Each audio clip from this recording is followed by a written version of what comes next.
Hello friends, welcome back to CG job education. साथियों, जल्दी से हमारे यूट्यूब चैनल को सब्सक्राइब कर लीजिए। देखिए, शिक्षक भर्ती बहुत ही जल्द होने वाली है, अर्थात 10 से 15 दिन का ही समय आपके शिक्षक भर्ती के लिए बचा हुआ है। क्या आप संज्ञा को लेकर अभी भी परेशान हैं? क्या आप संज्ञा के वास्तविक प्रकार से अभी भी परिचित नहीं हैं? तो साथियों, मैं आप सबको बता दूं, आप अभी भी भ्रम की स्थिति में हैं। जी हाँ, संज्ञा के 5 प्रकार नहीं होते। क्या है इनका वास्तविक प्रकार, हम इस वीडियो के माध्यम से पूरे विस्तार से पढ़ेंगे।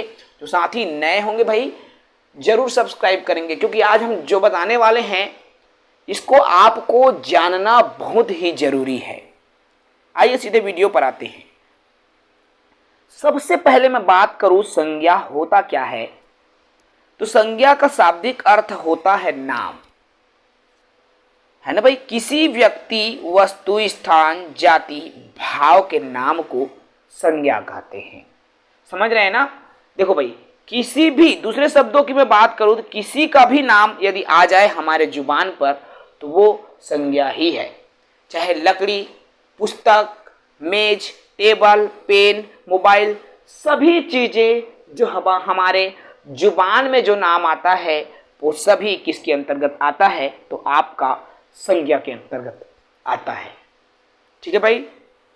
देखो साथियों, अब संज्ञा तो सभी परिचित हैं। मैं यहां आप सबको बता दूं, संज्ञा के 2 प्रकार होते हैं, या यूं कहें हम संज्ञा को 2 तरीके से बांटा गया है। एक तो उत्पत्ति के आधार पर और दूसरा अर्थ के आधार पर। अभी तक आप पढ़े होंगे कि संज्ञा के 5 प्रकार होते हैं, जो कि पूरी तरीके से मिथ्या है साथियों। जब भी आप पेपर देने जाओगे, अब याद रखना इस बात को, आज की स्थिति में इस वीडियो को देखने के बाद आपकी संज्ञा को लेकर जो भ्रम की स्थिति बनी हुई है, मैं इस वीडियो से हर वो भ्रम आपका तोड़ दूंगा।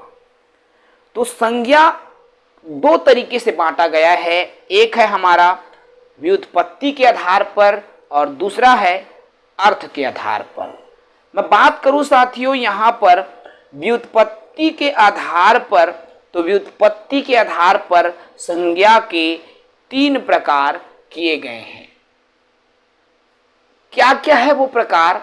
तो रूढ़ शब्द, यौगिक, देखो ये रूढ़ संज्ञा है, यौगिक संज्ञा है और योग रूढ़ संज्ञा है। समझ रहे हैं ना? और रूढ़ जो शब्द होता है सेम वैसे ही है आपका रूढ़ संज्ञा, यौगिक संज्ञा और योग रूढ़ संज्ञा। इसको ज्यादा मुझे बताने की जरूरत नहीं पड़ेगी। ठीक है भाई। अब आते हैं दूसरे में, अर्थ की दृष्टि से ये जो संज्ञा है 5 प्रकार के होते हैं। याद रखना इस बात को, संज्ञा के 5 प्रकार उत्तर नहीं आएगा भाई, इस बात को आपको याद रखना है। ये जो 5 प्रकार होता है वो अर्थ की दृष्टि से 5 प्रकार होगा, और संज्ञा की यदि मैं प्रकार की बात करूं तो वहां सीधा उत्पत्ति के आधार पर और अर्थ के आधार पर 2 ही प्रकार हम उसको ले सकते हैं। ठीक है। जो 5 प्रकार आप पढ़ते हो वह अर्थ की दृष्टि से होता है साथियों। और ये 5 प्रकार होता क्या क्या है? व्यक्तिवाचक संज्ञा, जातिवाचक संज्ञा, द्रव्यवाचक संज्ञा, समूहवाचक संज्ञा और भाववाचक संज्ञा। ये 5 प्रकार है जो आपकी अर्थ की दृष्टि से ये प्रकार है, और आज के बाद कभी भूलना मत।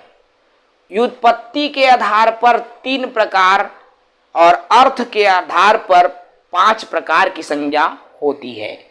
नहीं भूलोगे ना? ठीक है भाई, कभी मत भूलना। अब हम बात करें यहां इन अर्थ के आधार पर 5 प्रकारों की। ठीक है, जिसमें आपका सबसे पहले आता है व्यक्तिवाचक संज्ञा, जिसे प्रॉपर नाउन बोलते हैं। तो जब किसी व्यक्ति, स्थान या वस्तु का जब बोध होता है तो वहां व्यक्तिवाचक संज्ञा होता है। जैसे राम एक व्यक्ति है, जैसे पटना स्थान है, पेन कलम ये सभी क्या है भाई, वस्तु है। तो ये सब क्या है, आपका व्यक्तिवाचक संज्ञा हो गया। दूसरे में आए हम जातिवाचक संज्ञा, जिसको कॉमन नाउन कहते हैं। तो जो संज्ञा एक ही प्रकार की वस्तुओं अर्थात पूरी जाति का बोध कराता है उसे जातिवाचक संज्ञा कहते हैं। मतलब एक ही प्रकार, ठीक है भाई। देखो जैसे उदाहरण में आया नदी, नदी एक जाति है और नदी में एक ही प्रकार, मतलब गंगा नदी, यमुना नदी, सरस्वती नदी, गोदावरी नदी, इंद्रावती नदी, है ना भाई, हंसदेव नदी, महानदी, सब नदी ही है ना। नदी के अंदर जितने भी अन्य चीजें, अन्य नदियां आएंगी वही उसका क्या कहलाएगा, समूह कहलाएगा। समझ गए ना। जैसे लड़का या लड़की, अब लड़की में बहुत जितने भी दुनिया में लड़कियां हैं सब लड़कियों का एक समूह बन जाएगा और वही लड़की कहलाता है। समझ गए ना। चलो तीसरा आता है साथियों इसमें आपका द्रव्यवाचक संज्ञा, जिसे मटेरियल नाउन कहा जाता है। तो जिस संज्ञा शब्द से उस सामग्री या पदार्थ का बोध होता है जिससे कोई वस्तु बनी है। जैसे देखो, वह संज्ञा शब्द जिससे उस सामग्री या पदार्थ का बोध होता है जिससे वो बनी है, यही द्रव्यवाचक संज्ञा कहलाता है। कैसे, तेल जो तरल फॉर्म में है ना भाई, पानी, घी, दही, ये सभी जो गैसी पदार्थ भी है, जैसे द्रव्य और गैस सभी, जैसे धुआं, ऑक्सीजन, सभी द्रव्यवाचक संज्ञा के अंतर्गत आते हैं। चलिए अगले प्रकार में हम आ जाएं, समूहवाचक संज्ञा। नाम से स्पष्ट है भाई, समूह, कलेक्शन होता है ना भाई, तो कलेक्टिव नाउन समूहवाचक संज्ञा। जो संज्ञा या जो संज्ञा शब्द किसी एक व्यक्ति का वाचक न होकर पूरे समूह का जब वाचक होता है तो उसे समूहवाचक संज्ञा कहते हैं। जैसे मैंने कहा सेना, तो बहुत सारे सेनाएं इसमें शामिल हो जाएंगी। मैंने कहा अधिकारी, कर्मचारी, ताश के पत्ता, तो बहुत सारा उसमें शामिल हो जाएगी। तो ये है आपका समूहवाचक संज्ञा। ठीक है साथियों, तो आज के बाद इस वीडियो को जो भी साथी देखे हैं भूलना नहीं, ठीक है भाई। अंतिम आता है हमारा भाववाचक संज्ञा, जिसे अब्स्ट्रैक्ट नाउन कहा जाता है। तो किसी भाव, गुण, दशा आदि का जो ज्ञान कराने वाले शब्द है वो भाववाचक संज्ञा कहलाता है। जैसे मिठास, मीठेपन का भाव आ रहा है ना, यौवन, युवा का भाव है, कालिमा, लालिमा, श्यामल, कोमल, सभी क्या है भाई, आपका भाववाचक संज्ञा है। इसमें भाव निहित है।